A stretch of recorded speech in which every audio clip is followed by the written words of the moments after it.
Bon, c'est bon, Laurine, parce que ça fait un peu 3 jours que je t'attends pour faire la vidéo. 3 jours, peut-être 3 semaines, peut-être.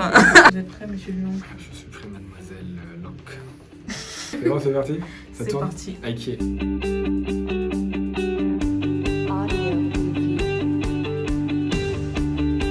Bonjour tout le monde, donc on va vous faire une petite vidéo pour vous expliquer, pour vous parler un peu de notre masque sport. Alors bien sûr, on espère qu'on en aura besoin le moins possible, moins longtemps possible, mais si ça peut nous permettre de reprendre le sport un peu plus vite, écoutez, en tout cas on est prêt et on l'a fait avec grand plaisir. Donc en fait, voilà, je parlais un peu du masque, on est parti de la base de notre premier masque, en fait le masque barrière qu'on avait fait, personnalisable bien sûr, qui avait vraiment déjà de très bonnes caractéristiques, dans le sens où on est venu mettre un traitement hydrofuge sur nos masques, c'est-à-dire que, hop là, je vais vous en prendre un pour vous expliquer, pour vous montrer. On vient sur le masque en fait qui sont faits à partir de notre polyester de nos maillots traditionnels.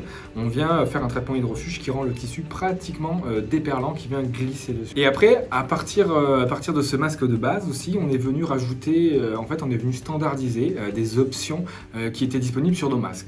Plusieurs choses. Donc par exemple, on est venu standardiser l'élastique réglable pour pouvoir venir ajuster au mieux le porté de son masque. On est venu aussi standardiser la barrette nasale qui permet de mieux positionner le masque sur le nez et éviter qu'il tombe. Et surtout, on est aussi venu rajouter cette coque en silicone, cette coque en TPE, qui permet en fait d'avoir un espace minimum autour de la bouche et qui permet d'éviter, quand on prend une grande aspiration, quand on est en train de courir, que le masque vienne se coller à ta bouche et du coup qui facilite la respiration et surtout favorise la circulation du CO2.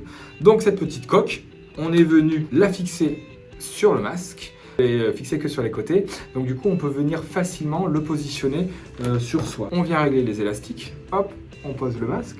Si jamais c'est mal réglé, on peut venir un peu le régler un peu plus fort, le positionner et on vient mettre la petite barrette nasale. Et puis là, on est parti pour faire. Donc c'est un peu ça qu'on a voulu développer. Bien sûr, il répond à toutes les caractéristiques, tout le cahier des charges AFNOR. On est certifié 30 lavages sur l'intensité élevée et 50 lavages sur l'intensité modérée. Donc on est vraiment très content, c'est vraiment très bien. On a aussi développé une version noire par rapport à la coque avec la doublure, un peu moins salissante en fonction du design qu'on fait.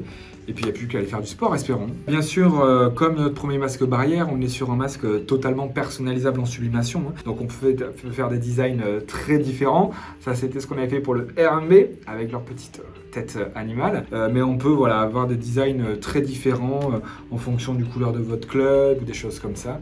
Donc on peut entièrement le personnaliser, bien évidemment. Si vous avez des questions, n'hésitez pas à nous mettre un petit commentaire, à nous écrire. On peut se préparer à ça, c'est-à-dire on peut vous faire des propositions design personnalisées aux couleurs de votre club. N'hésitez pas et puis on va revenir plus fort.